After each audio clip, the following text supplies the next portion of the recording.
Саламатсыздарбы, ардактуу телекөрүүчүлөр. Эфирде Сырдашалы программасы. Биздин программа үй бүлөлөрдү бекемдөөгө жана адамдардын бири-бири менен болгон мамилесин чыңдөөгө багытталат. Бирибизге келген психолог сиздерден келген суроолорго жооп берүүгө даяр. Демек, мен бүгүнкү биздин коногубуз менен тааныштырайын. Бүгүн бизде конокто психолог Сардал Абдыраимова эжеке. Куш келипсиз. Саламатсызбы? Саламатсызбы? Сизди куттуу студиябыздан көрүп турганыбызга кубанычтабыз. Демек, бүгүн ардактуу көрүүчүм жашоону өзгөрткөн кадамдар деген теманын аркасында алкагында сүйлөшөбүз. Албетте дал ушул темага байланыштуу сизде кандайдыр бир суроо жаралган болсо 0559 66 16 36 номерине билдирүү калтырсаңыз болот. Албетте дагы бир ирет куш келипсиз эжеке. Рахмат. Алгач темага токтолоордон мурун мен өзүңүз жөнүндө сурагым келип жатат. Өзүңүз жөнүндө кеңирээк айтып берсеңиз. Жакшы экен. Мен Абдыраимова Сардал Маматовна. Өзүм 54 жаштамын. Bir oğul, 3 kızım var. Үй бүлөлүү. Бұл психология жаатында 10 жылдан баштап нем алып келем, изилденип келем. Көптөгөн адамдар менен жандуу жолугушууларды уюштурам. Онлайн сабактарда ушундай болуп келет да. Анан өзүм негизи эле кесибим боюнча дизайнер, чеберчилик боюнча дагы билимим бар. Андан сырткары финансист. Ошол жаатта Союз мезгилинде азыр эми Баткен областы болуп калды. Ал мезгилде Лейликте Кулунду селпостунда иштегенмин. Андан кийинки жумушум ошол быт комбинаттан башталды. Быт комбинатта дагы бир 3-4 ай мастер болуп иштеп, андан кийин эле ошол эле быт комбинатта жетекчи болуп калгам.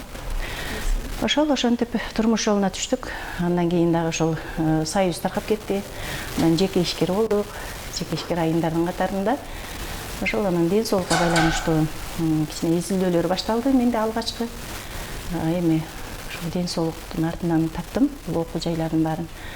Анан ошентип лидерлик мектепте окудум, интер билимде. Ал жакта кандай адам лидер боло алат, Швейцария каржылаган. Ошолордун акыркы выпускниктери болуп ошол жерде эме болуп калдым. Ошол менен эле 2011-жылы Кытай өлкөсүнө жолдомо алдым. Дүйнөлүк 60 мамлекеттен келген ученыйлардын симпозиумдерине катышып калдым. Андан кийин ошол Турция мамлекетине жолдомо алдым. Ал жакта ошол Дубковскийдин сабактарына, ошондой эле кайрадан эле ошол Кытайдын Сюаньцзян шаарында 40 мамлекеттен келген ученыйлардын конференцияларына катышып калдым. Баары Аллахтын буйругу. Анан ошентип менин сапарларым башталды. Өзүбүздүн Кыргызстандан Асел Сыдыкованын сабактарын албетте эми элдин баары эле билет. Мен ушундай кыргыз айымдары, сонун чыгаан айымдардын чыкканына өтө кубанычтамын. Анан Саид Муратовдун сабактарына катышпаган инсандар деле жок болуш керек. Ошол ал инсанын сабагына катышып окудук. Андан кийин эле Будапештке, Венгрия, ошол жактарга, Новый Зеландияда, анан эле анда ошол Турциянын Кипр, өзүңүздөр жакшы билесиздер, Бодрум, мына ошол шаарларда аябай сонун сабактар өттү. Ошол сабактарга барып келдим. Довганын сабагын алдым, миллиардердин Станислав Сайниковдун сабактарын алдым. Шамиль Алятидиновдун сабактарын алдым. Ошол менен эле Жанат Кожомжаровдун сабактарын алдым, Дарья Трудневанын сабактарын. Булардын бардыгына жандуу окудум да. Мындай онлайн эмес, жандуу окудум. Барып ошолорду ошол адам баласы ошол бир нерсени билгенде, ошол билимдин аркасынан эле неме болуп калат экенсиң да. Билимдин аркасынан түшүп калат экенсиң дагы, ошол билим болуп калат экен да. Эжеке, ушул жерден суроо бергим келип жатат да. Башында сиз дизайнермин дедиң да, тигүүчү, анан психология жаатына келип калышыңызга эмне түрткү болду? Психология жаатына келип калганда мен өзүм журналист болгум келчү. Негизи эле ал кесип мага буйруган жок. Андан кийин психология жаатына келгенимдин биринчи себеби Ойлон ойгон деген китепти окудум. Азыр көпчүлүк адамдар MLM индустриясына болгон көз караштары туура эмес болушат, терс көз карашта, бирок ошол MLM индустриясы жактан мен ар тараптуу всесторонний деп койсо болот, развитие бар да, ал жакта билим бар, ошол билимдерди алып, анан кызыгып, ошол Ойлон ойгон деген китепти окуп баштагам, эң алгачкы. Андан кийинки копиясыр секретен неме китеп чыккан, ошол китепти окугандан кийин анан Фаркат немени жакшы билесиздер, баарыбыз Талайбековичти анын сабактарына, Светлана Салыкованын сабактарына катышып баштадым. Анан Закир Мажелимовдун сабактарына катышып баштадым. Ошондон анан менин психологияга болгон кызыгуум башталды да. Мындай караганда 2010-жылдан башталыптыр. Эң сонун ушул психология деген өзү эмне, психологдор азыркы учурда көп кетти, бирок ар кандай кеңештер берип жатат. Алар кеңеш эле бербестен бул кесипти мындай бизнес катары да колдонуп калыштуу деген ой келет да. Сиздин оюңузча психолог кандай болуш керек? Өзү психология деген эмне бул? Жашоонун өзү психология да. Жашоонун бул өзүнүн биздин жараткандан келген жашообуздун мыйзамдары бар, эрежелери бар, закондору бар. Мына ошол мыйзам закондорун билип жашашыбыз керек да. Психология биздин жашообузда, эгер биз психологияны билбесек, көптөгөн кыйынчылыктар, тоскоолдуктар, жанагы Кудайдын алдына койгон штрафтарыбыз болуп атат да. Булчу азыр кризистер, ар кандай депрессия, стресс дегендер болуп атпайбы? Ошол биздин жашоонун мыйзамдарын, закондорун билбейбиз, ага баш ийбейбиз, эрежелерди бузабыз да. Ошонун негизинде бул психология илими аябай жакшы жардамга келет. Психология өзү адамдын аң сезимин, эмоцияларын, табиятын, энергиясын, мына ушул немелерин изилдөөчү илим да. Психолог деген болсо бул байкоочу, эксперимент да. Мындай караганда ошол болуп жаткан процессти байкоо жүргүзүш керек да. Эмне үчүн стресске түшүп калды, ал эмне үчүн ушундай кыйынчылыктардын үстүндө болуп атат, ошолорду изилдеп, ошонун үстүндө изилдеген адам да. Психолог. Азыр эми чындыгында психологдор аябай көбөйүп атышат. Бир жагы сүйүндүрөт, анан экинчи жагы китепти окуп, анан бир эки сабактарга катышып туруп, анан психология жаатында берилип атат да. Кандайдыр деңгээлде чындык бар, кандайдыр деңгээлде мындай неме. Бирок психологдордун көбөйгөнү жакшы негизи. Бирок эгер туура болсо, адамдарды результат болсо, адамдарда аябай жакшы. Эң сонун. Жогоруда энергия жөнүндө айтып кеттиңиз да, өзү адам энергияны кайсыл жактан алат? Өзү энергия жөнүндө да токтолуп кетиңизчи. Энергия дегенде бул адамдын табияты, бул биздин табиятыбыз. Эң эле негизгиси бул өмүргө, бул жашоого келгенибизде биз биринчи максатыбызды аныктап алышыбыз керек да. Көпчүлүк азыр психологдор экинчи максатты биринчи орунга коюп алып атышат да. Ошондуктан адамдарда результаттар болбой жатканда. Экинчи максат кайсы максат? Экинчи максат биздин албетте бул ден соолук керек, бизге акча керек, бизге максат коюшту үйрөнүшүбүз керек. Алардын баары жакшы, но бирок ага чейинки дагы биздин эң негизги жашоонун мыйзам, законун билүүчү, өзүбүздү билүүчү бир максатыбыз бар да. Бул өмүргө келгенде биздин биринчи максатыбыз, мисалы үчүн биздин боюбуз канча метр болсо, ошол боюбузга өлчөм белгилеген энергия бар да бизде. Биз энергия көтөрүп жүрөбүз да. Ошол энергияны биздин максат көтөрүү. Аны биз кантип көтөрөбүз билим жок болсо. Ошондуктан биз аң сезимибизди, акыл санабызды, ой санабызды өстүрүү, өнүктүрүү менен биз энергияларыбызды туура пайдаланып, энергиябызды көтөрүп келебиз да. Андан кийин башкасы болот. Эгерде биз тиги акчаны, максатты, аффирмация, медитация деп айтып атпайбызбы психологдор көбүнчө сабакта. Булар экинчи орундагы нерселер. Эгерде сиз биринчи орундагы энергияңызды түшүнбөй, ошону көтөрүүнү билбей, билимди билбей туруп, экинчи эле нерсени, экинчи максатты аткарып баштасаңыз, результат болбой калат да. Мына ушул боюнча кеңири маалымат алыш керек да. Эң сонун. Жогоруда айтып кеттиңиз да, мен чет өлкөлөргө чыгып келдим, анан канча өлкөгө барып келдиңиз? Ошол өлкөлөрдөн эмне алып келдиңиз? Мен өзүм биринчи 23 өлкөдө болдум, өзүм общий баарын эсептегенимде. Бирок мындай караганда 18 жолу сапар тарттырдым да билимге. Билимге тартканым өзү 11 өлкөдөн бир эле мамлекетке 6 жолу барган жерлерим да бар экен да, ошолорду эске алганда ошондой. Эми ал жака барганда эмне болдум? Жашым бир топко чыгып калса деле, мен жаңыдан эле төрөлгөндөй болдум. Эмеси көп нерсени түшүнбөй өмүрдөн өтүп баратканын түшүндүм да. Анан мен сыяктуу көптөгөн инсандар бар да, жашоонун өзүн мыйзам түшүнбөй эткенбиз да биз. Ошондуктан бул жаатка адамдарды 9 энергиядагы адамдарды алып келеткен да Алла Тааланчы. Биз адамдар 9 энергияны көтөрүп жүрөбүз. Кандай? Кылык мүнөздөр. Ар бирибиздин кол мүнөзүбүз ар кыл да, ар башка да.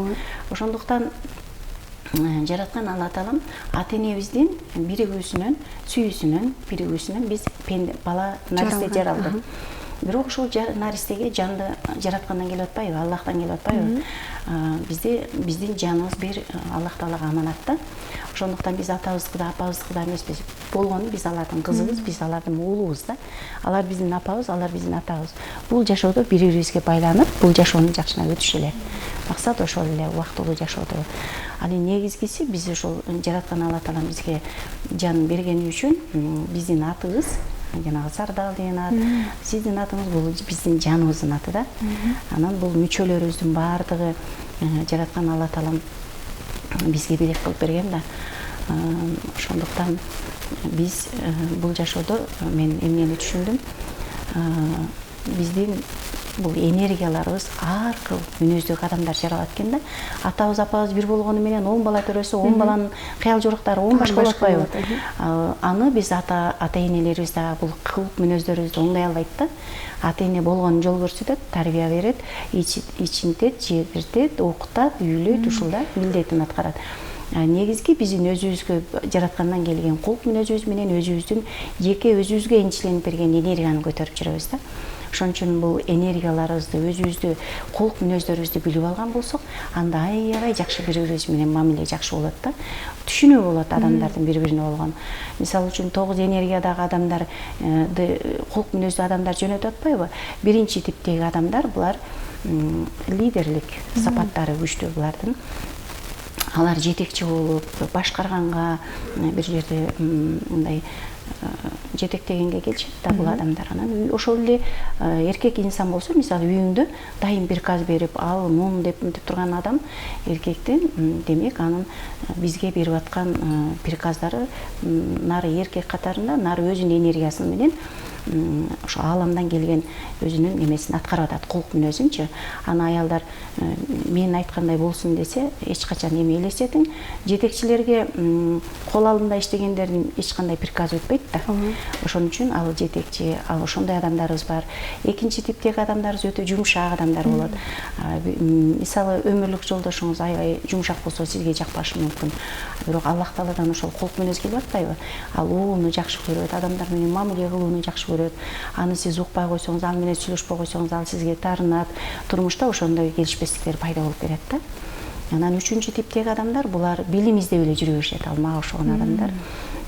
Демек сиз үчүнчү типке киресиз. Үчүнчү типке кирем. Ошондой адамдарда аябай бизде знания үчүн жаралганбыз, окуу үчүн жаралганбыз. Анан өмүрлүк жолдошуңузду окуп эле, билим алып эле атса, сен мидарис боло тургансың деген эле сөздөр болушу мүмкүн. Ошол учурда эгер сиз ал адамдын энергияларын, кулк мүнөздөрүн бири-бирибизди түшүнүп алсак, психология жаатында анын психологиясын түшүнүп алсак, анда бунун энергиясы ошону каалап атат, мунун эмеси ошого иштеп атат деп аны туура түшүнөбүз да. Ошо алган билимдерибизди канча кыйналып жүргөн инсандар бар. Биз ошолорго берүүгө даяр болушубуз керек. Өзүбүздүн билим багажыбызды бошотуп турушубуз керек да. Бошотуп жаңы нерселер менен толтуруп турушубуз керек. Толтуруп турушубуз керек. Анан 4-нчи типтеги адамдар бар. Булар болсо мындай бир достордун арасында болобу, коллективде болобу, бир эле сразу эле бир чыр чыгарган адамдар бар. Чындык үчүн чыркыраган инсандар бар да. Анан ал инсандар эми чындык деген бул жашоодо чындык жок да. Анан алар өздөрүнүн энергиясы, өзүнүн оюнда, пикиринде адамда чындык болуш керек, честный болуш керек дешет да. Бирок честный адамды биз жашоодон таба албайбыз да. Ал адам ошондой мындай бир конфликтке барып аткан болсо, ал менен конфликтке барыштын кереги жок. Себеби анын энергиясы өзү ошондой иштеп атпайбы. Ал үчүн аны да түшүнүп коюшубуз керек. Унчукпай эле күлүп эле ушундай деп аны түшүнсөк, ал ошол убакыт өтүп кеткенден кийин ал өзүнүн калыбына түшүп калат да.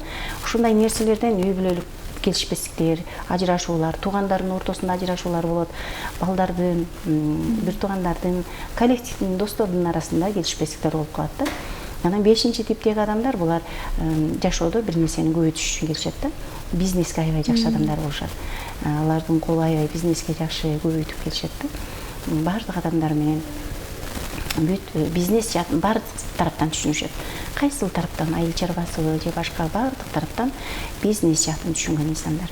Анан ошондой эле баары бири адам менен жакшы мамиле кылып атса, бири жетекчи болуп атса, бири болсо билим эле алып жүрсө, бири деп кичине анча-мынча неме кылып чыгарып турса, конфликт жаратып турса, бири бизнесин эле өнүктүрүп атса, анын арасында бири кайфта жүрүш керек да, кайф сүрүп, рахаттанып бири жашаш керек да.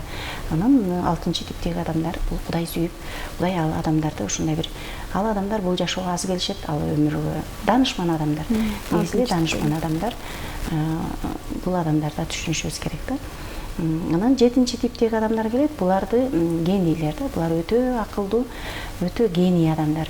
Буларды өздөрүнүн энергиясын түшүнүшпөй, сенин мисалы бар да, мисалы үчүн 2 типтеги адамдар, жумшак адамдар судья болгонго мүмкүн эмес, мисалы үчүн. 4 типтеги адамдар жетекчи болгонго мүмкүн эмес, мисалы үчүн. Барган жеринде тополоң чыгара берет да, коллективдечи. Мына ушундай да, бардыгынын өзүнүн энергиясы, кулк мүнөзү бар да. Ошого карап туруп, анан ата эне дагы туура эмес кесип тандап, балдарыбызга сен юрист болосуң, сен мугалим, сен врач болосуң дейбиз. Таптакыр алардын энергиясы, кулк мүнөзү туура келбеген кесипти тандап берип коебуз да. Ошондо бала мындай кыйналат да жашоосунда. Ошентип калышат. Ошол кесипти сүйбөйт, анан киреше жок дегендей, мындай өзүнүн оюндагыдай жашоо болбой калат да. Ошол 7 типтеги адамдарды, ошол бул адамдарды көбүрөөк спорт менен машыгып, кыймыл аракет көбүрөөк жасаганда жашоодо бир жаңы нерселер жаралат. Балким ал жаңы самолеттун түрлөрүн жасашы мүмкүн, машина, дагы бир техникалар жасашы мүмкүн да. Анан 8 типтеги адамдарды жөнөткөн адам, булар өтө контролго келген адамдар, булар өтө эмгекчил адамдар, булар өтө байлыкты сүйгөн адамдар келишет да. Аларды дагы керек да адамдарга. Эгерде ушул 8 типтеги адамдар биздин Минфинге келип калса аябай жакшы да. Эгер биздин Кыргыз Республикасында деле ошол Минфинге мисалы 2 типтеги энергияны көтөрүп жүргөн кулк мүнөзү жумшак адам болсо, мамлекетибизде жакшы эме болбойт да, киреше болбойт, экономикасын көтөрө албайт. Ал эми 8 типтеги адам келген болсо, анда ушундай сонун кармап мамлекетти байытат да, анын энергиясы ошондой иштейт да. Ошондой 9 типтеги адамдар болсо, булар өтө күчтүү адамдар. Булар инсандарды күчтүү деген кайсыл жагынан? Күчтүү дегенде булар ошол 9 кыл түрдөгү кулк мүнөздү Алла Таалам 9го бөлүп атпайбы? Ошол бардыгынан бар да, бул 9 типтеги адамдачы. Бардыгынын тилин таап кете берет. Булар өтө чарчабаган адамдар да. Анан эмоциональный адамдар, эмоциясын кармай албай, бирок жакшы, плюс жактары да көп. Бериш керек. Баары эле ала бербей, Кудайдын алдында бергенге да бирөө келиш керек да. Анан ошо берип, ошондой ар бир адамдын ошол өзүнүн энергиясын, өзүнүн жөндөмүн көтөрүп жүрөт да, кулк мүнөзүн көтөрүп жүрөт. Ошондуктан булардын баарын психологиясын түшүнүп алсак, бул психология кандай сонун нерсе. Анан ошондон адамдар эмне кылышат? Бири-бирибизди түшүнүп, мамилебиз түзөлүп, мамилебиз түзөлсө, мамлекетибиз түзөлөт дегендей. Ошон үчүн бир инсанда айткан экен да, бүт дүйнө жүзүн өзгөртөм дегенде. Дүйнө жүзүн өзгөрткөнгө аракет жасайт, өзгөртө албайт. Анан мамлекетин өзгөртөм деп киришет, өзгөртө албайт. Өзүнүн чөлкөмүндө, өзүнүн эле жашаган районду, айылды оңдойм дейт, түзөлтөм адамдардын баарын өзгөртөм дейт, өзгөртө албайт.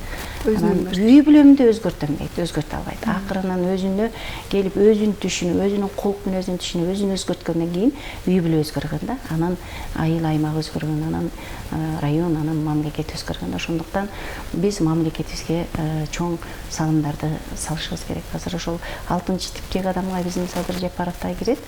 Ал инсан Кудай колдогон инсан, ошон үчүн бул инсанга шанс беришибиз керек.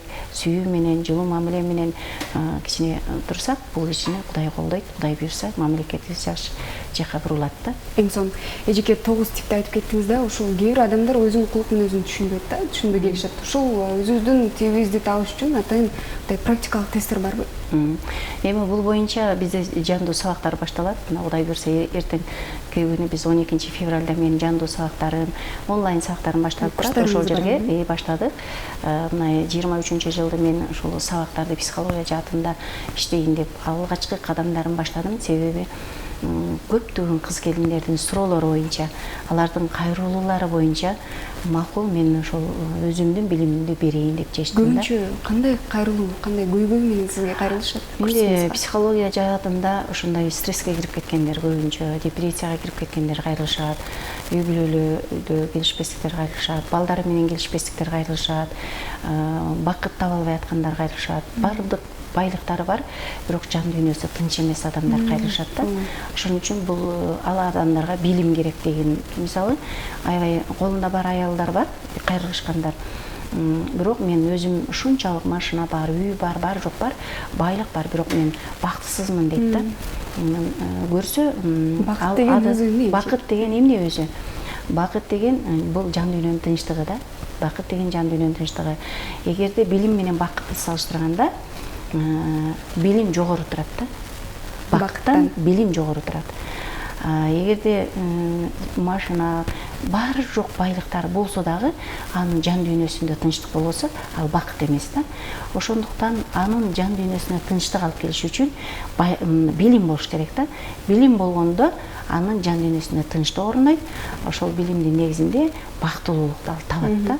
Ал биздин убактылуу пайдаланган киреше менен, байлык менен биз бакытты таба албайбыз да. Анан билим менен адепти салыштырганда билимдүүлөр аябай көбөйүп кетти азырчы. Бирок акылыбызды тартипке сала албагандар да көбөйүп кетти да. Билим аябай билимдерибиз өнүп атат, өсүп атат. Ал кубандырат, бирок акылыбыз тартипке сала албай атабыз. Өзүбүздө дисциплина жок. Түшүнөбүзбү, түшүнбөйбүзбү, билебизби, билбейбизби, адамдардын жоопкерчилигин кандай болот, алардын жоопкерчилигинин баары биздин мойнубузга түшөт. Ошол жактан мындай терең ойлонуп туруп неме албастан эле китеп окуп, кичине билимдерди алып эле психолог болуп чыгып атабыз да. Ал деген психолог өзү эмне кылат? Байкоо жүргүзөт. Стресске, депрессияга кирген адам чыгарат.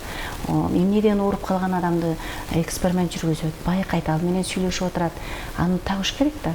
Ошентип ошол адамдан результат чыгарган адам бул психолог адам да.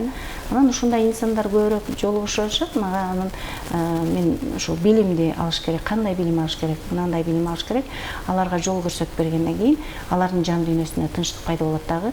Менин бакыт бул утурумдук, мен минген машинамда, үйүмдө, акчамда эмес, бакыт мен жан дүйнөмдүн тынчтыгында турбайбы деп ыйлаган кыз келиндерибиз аябай көп да. Бул биринчиси. Ал эми экинчиси болсо, ошол эгерде билим алып туруп эле, эгер сиздин акыл тартибиңиз жок болсо, сиздин адебиңиз жок болсо, анда билим бизге сиңбейт да. Анын үчүн билимди сиңирип алыш үчүн бизде адеп болуш керек. Акылыбызды тартипке салышыбыз керек да. Ошондо билим бизге сиңет, ошол билимди биз башкаларга берсек болот. Эң сонун жогоруда айтып кеттиңиз да, азыркы учурда чындап эле ар тараптуу бул билим издеп, ар кайсыл жараттан өзүн издеп атышат да, бирок таба албай, өзүнүн жолун таба албай атат.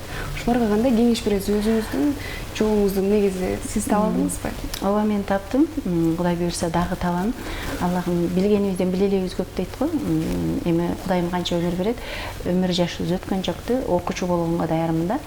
Ошондой билимдерди дагы алганга, кеңейгенге даярмын да. Эми адамдар келип айтышат да, мен өзгөргүм келип атышат дейт да.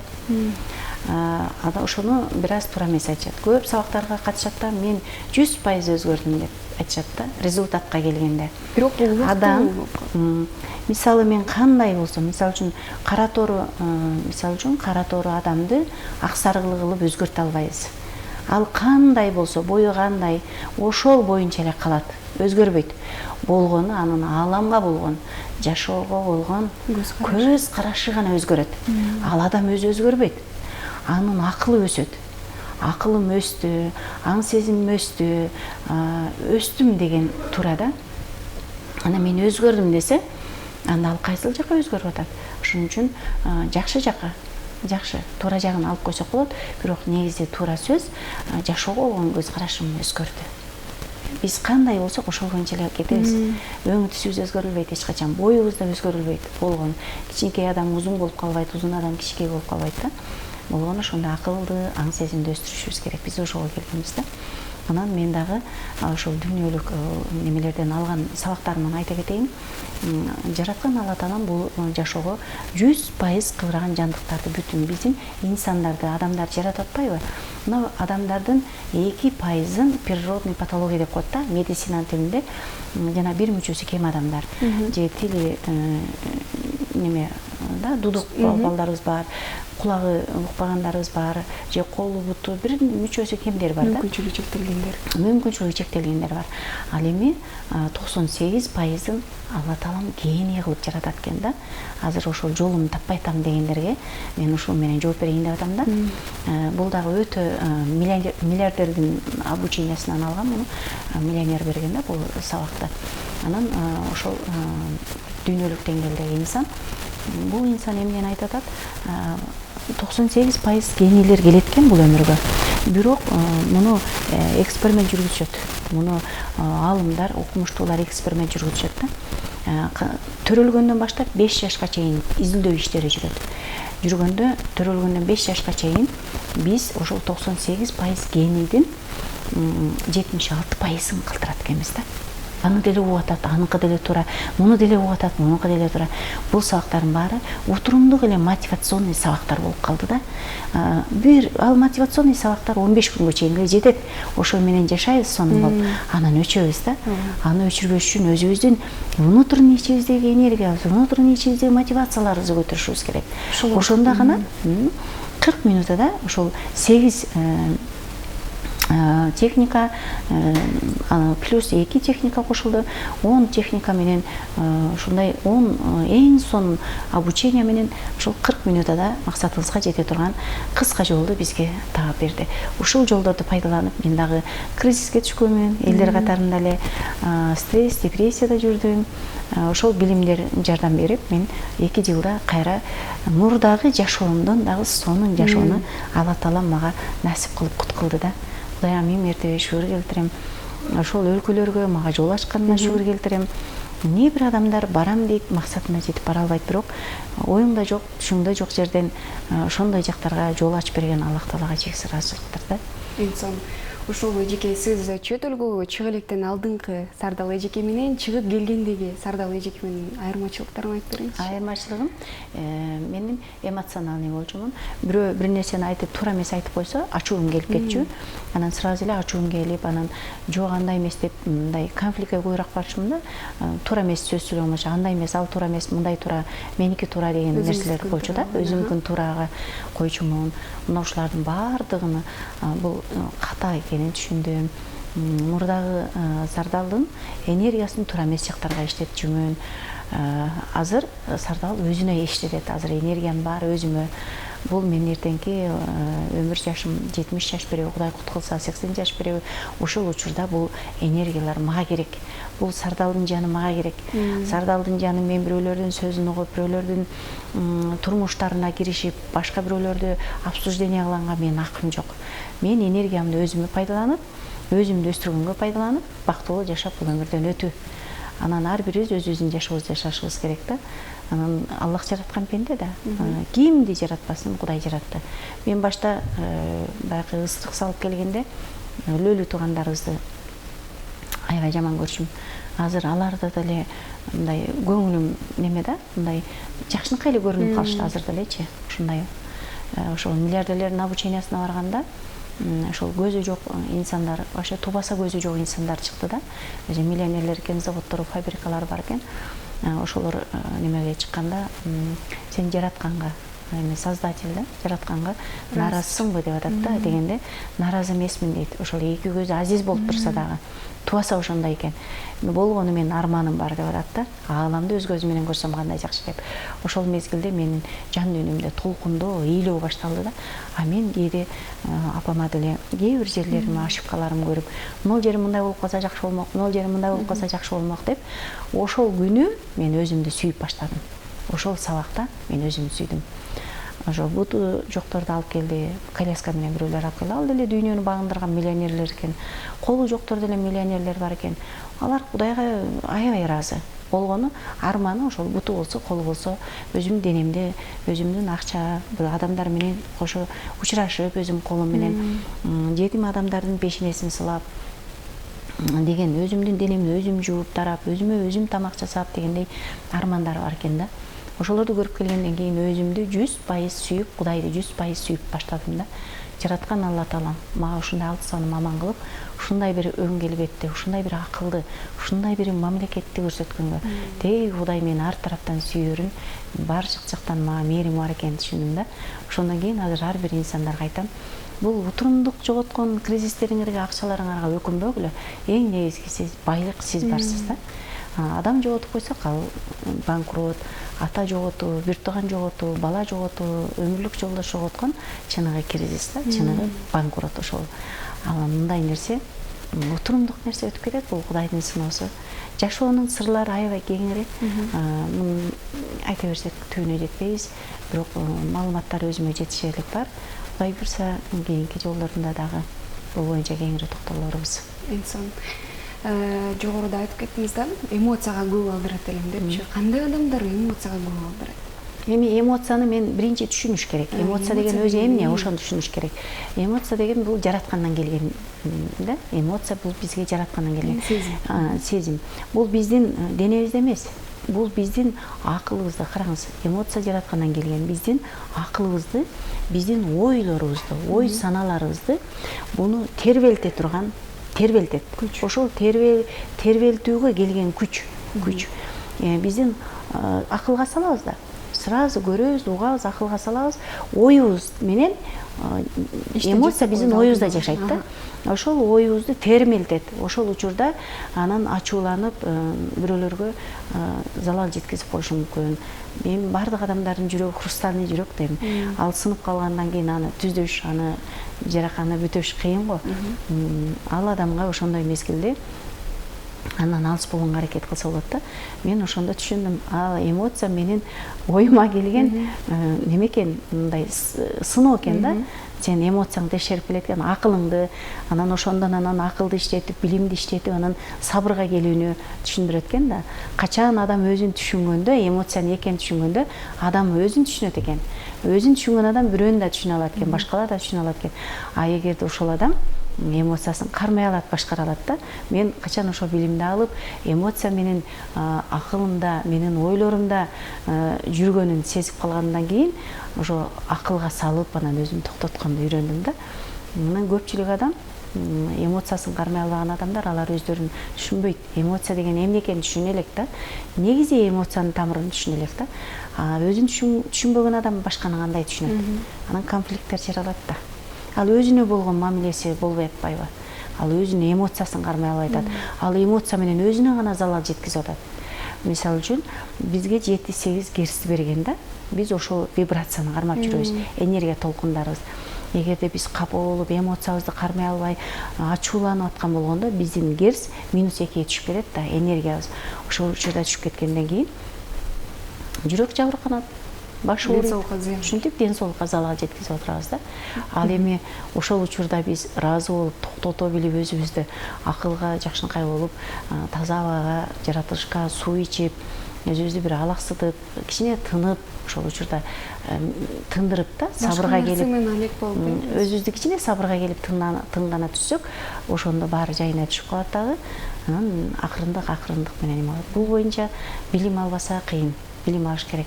Негизи билимсиз адам өспөйт, өнбөйт. Биз өсүш үчүн, бул жашоого эмне келгенбиз? Жакшы бактылуу жашаш үчүн. Бактылуу жашаш үчүн билим керек. Анан байлыкта эмес да бул. Же минип аткан машинаңда, же болбосо кырманган акчаңда эмес да. Бул бакыт деген бул башка нерсе да. Бакыт өзү негизи бизге кошуп эле жараткан. Биздин жүрөгүбүздө. Бакыттын генератору бизбиз. Жана Токтогул КЭСте бар го, мен 250 метр тереңдикке түшүп билим алганда генератор турбайбы? 2 чоң генератор турат Токтогул КЭСте. Алар эмне кылып атат? Суудан электр жарыктыкты бөлүп чыгарып берип атат. Ошондой эле бакыттын генератору бул биз өзүбүзбүз. Биз бакытты иштеп чыгабыз. бакытты өзүбүз иштеп чыгабыз да. Демек ойлорубузду топтой алсак, биз эмоциябызды дагы башкара алабыз. Башкара алабыз. Ойлор чачыранды, кандай учурда ойлор чачыранды болот? Мисалы, негатив ойлор келет, адамдын оюна ойгүлүк деп коет, ойлобогон нерселер дагы ойлонуп кете берет. Анан биз ойлогондой болуп калат да. Ушул учурда кандай кылабыз? Бул учурда кандай кылабыз? Бизде адамдын табиятында биз эки сезимди алып жүрөбүз да, эки энергияны көтөрүп жүрөбүз. Бул терс энергия, анан оң энергия да. Адамдардын баардыгын гений кылып жаратса Алла Таалам. Баардыгыбызды эненин курсагында эле системага салып койгон. Баардыгыбыздын көздөрүбүз көрөт, бирдей, денебиз бирдей иштейт. Бирдей кызмат аткарат баардыгыбызга. Системный да. Анан биз ушул эле жерден биздин өзүбүздүн энергияларыбызда адам баласы жашоого келгенде баардыгы позитивдүү, баардыгы сонун адамдар жаралат. Бирок биз өзүбүз же минустагы абалыбызды жаратабыз, же плюстагы абалыбызды жаратабыз. Бул деген терс энергия, оң энергия. Сизге кайсынысы жагат? Мисалы үчүн кээ бир адамга терс энергия жагып атпайбы? Кээ бир адамга оң энергия жагып атат да. Оң абал жагып атат. Аны тандоо өзүбүздө туруп атпайбы? Өзүбүзгө берип атпайбы? Бүт мүмкүнчүлүктү, ыктыярды жараткан биздин колубузга, бизге берип атат. Ыктыяр сеники. Кааласаң мындай кыл, кааласаң мындай кыл. Эми ошол минуста жүргөндө бизде 3 энергияда. Караңыз, терс энергия менен оң энергиянын ортосунда нейтралдуу энергия бар, жашайт бизде. Ал биздин ичибизде жашайт. Баягы аябай тынчсызданып кеткенде ичибиз мындай эме болуп атпайбы? Кызып ичибиз тынчтанып атат. Ушул жерде бизде эгерде сиз ачууланып, кыжырданып, капаланып, ушундай бир терс жактарыңыз болуп аткан учурда, бул нейтралдуу энергия жүрөккө берет. Жүрөк аны кабыл алат. Кабыл алат дагы жүрөк ошол боюнча 100% акылга берет. Анан акыл ошол жерден эмоцияны алдырып, энергиясын анан аябай бурдумшап болуп эле анан өзүн таба албай, өзүнүн ордун таба албай анан энергиясын түшүрүп жиберет дагы, жанагы вибрация деп атпайбызбы? 0-га 2-ге түшүп калат дагы, ал адам анан стресске кирип кетип калат да.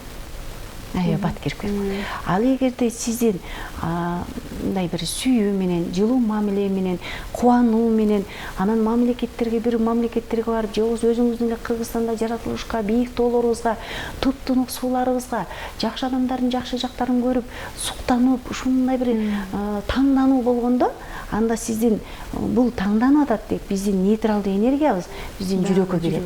Жүрөк 100% аны акылга берет. Акылда ошондо бизде денебизден, клеткаларыбыздан гормон бөлүнүп чыгат дагы, эндорфин гормону бөлүнүп чыгат дагы, анан биздин өсүү пайда болот. Бизде кубануу, ден соолугубуз өзүнөн өзү жакшы болуп кетет. Ден соолугубузда маанайларыбыз көтөрүлүп, адамдарга жакшылык кылып, деги эле ушундай жашоону өзүбүзгө өзүбүз беребиз да. Аллах Таалам баардык мүмкүнчүлүктү бизге берди, эми ошону билимди алып, туура пайдаланышыбыз керек. Жүрөк акылга берет дедиңиз да, көпчүлүк адамдардан угабыз. Мен жүрөгүм каалаган нерсени акылым жол бербейт депчи, өзүм негизи кайсы бирин тыңдашыбыз керек көбүн? Акылда бизде эмне менен көзүбүз көрүп атат. Мисалы үчүн көзүбүз бир адамды көрүп туруп, бул мындай экен деп сразу эле немеден өткөзүп коебуз да. Сындап коебуз дагы, баягы сырткы келбетине жасап, карап туруп, мамиле жасап башталат да адамдарда. Бул көз көбүнчө алдап коет да. Көз көбүнчө алдап коет. Акылга салып алабыз да көбүнчө. Анан кулакта бирөө кулак уса курсак кайнайт болуп, сиз жөнүндө бирөө бир нерсе сүйлөгөндө, ошондо сиздин жан дүйнөңүздө тынчтык бузулат да. Акылыбызда эмнеге мени антет, эмнеге мени мынтет деп акылга салып, акыл аябай неме болуп атпайбы? Жан дүйнөнү кыйнап атат да, тынчтыгын бузду. Анан ошого жараша оозубуздан жаман нерселер чыгып атат да. Ошондуктан биздин мээде нейрондорубузду минуска жараткан да. Ошон үчүн светте эле плюс-минус болгондо жарык берип атпайбы? Жашоодо эле аял эркек, жалаң эркектер жаратып койсо, аламда жашоо болбойт да. Аял эркек, жакшы жаман, узун кыска, ак кара, күн түн, карама каршылыктар да.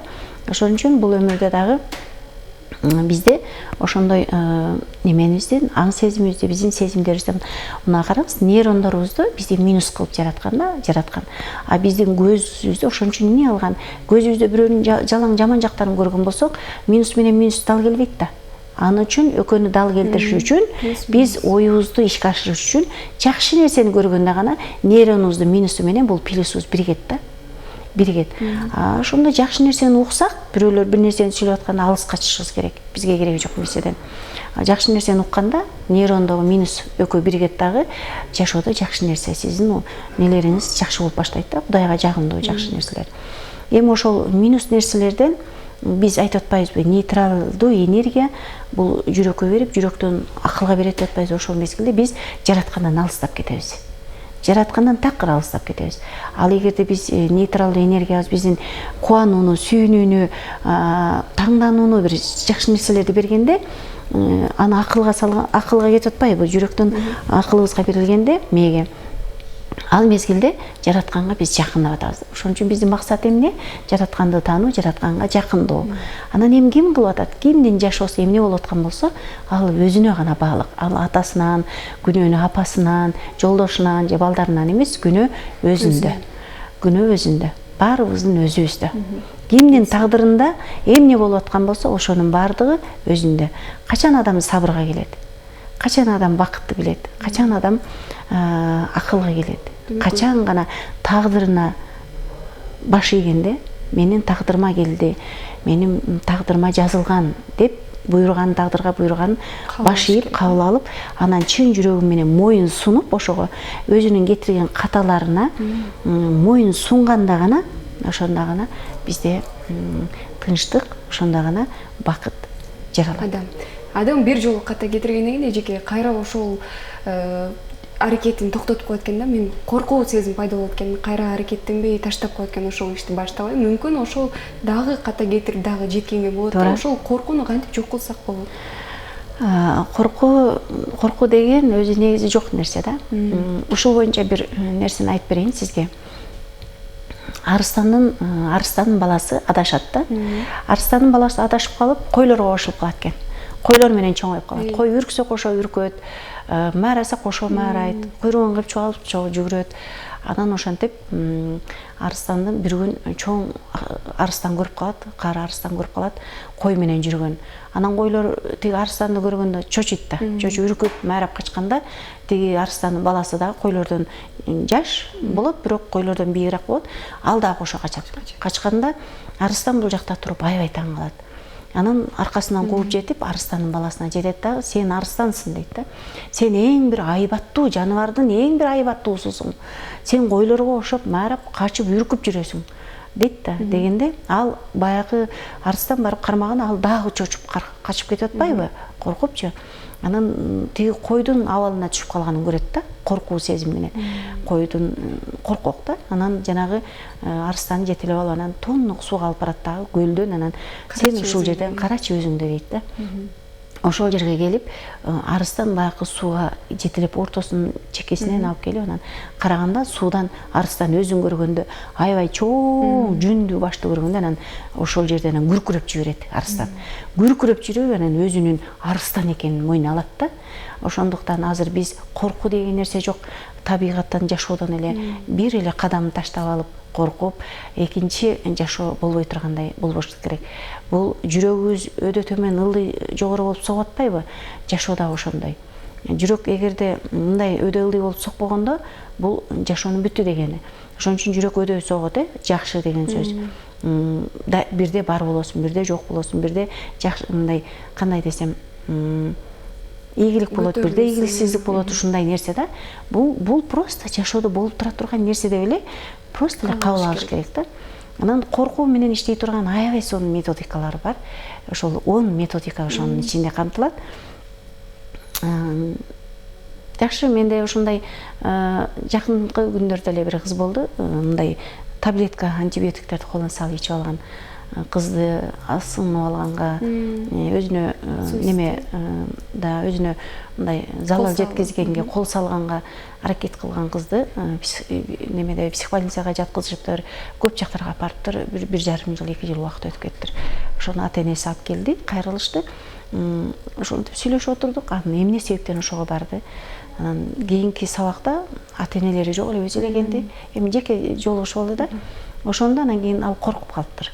Ошо коркуу боюнча иштедик. Ошол эле күнү, бир күндө экинчи күнү эле ошо коркуу сезим түшүнгөндөн экинчи күнү уже кыз өзүнүн көзү жайнап баштады да. жайнап жашоого болгон көз карашы башкача болуп баштады. Анан экинчи күнү өзү тууралуу сөз болгондо, үчүнчү күнү өзүн сүйүп баштады. Азыр бир жашына, келечекте бактылуу боло турган кыз. Сонда жеке дал ушундай адамдарга пайдаңызды тийгизип, өзүңүздүн кеңештериңизди берип, сабактарыңызды өтүп жүрөрүңүз. Сизге ыраазычылык билдиребиз. Бизге бөлүнгөн убакыт саат соңуна жетип калды. Жыйынтык сөз. Жыйынтык сөз болгондо, мен абдан кубанычтамын. Бүгүн жараткан Алла Таалам бүгүнкү жаңы жашоосун, бүгүнкү жаңы мүмкүнчүлүктөрүндө сиздерге окшош жакшы инсандар менен ушундай жакшына баарлаштык.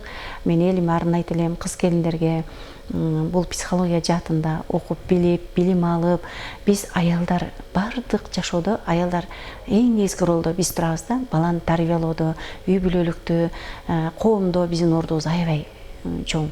Ошондуктан бардык кыз келиндерди айтар элем, билим алыңыздар, өнүңүздөр, өсүңүздөр, жашоого болгон көз карашыңыздарды өзгөртүңүздөр, бактылуулук эмне экенин түшүнүңүздөр.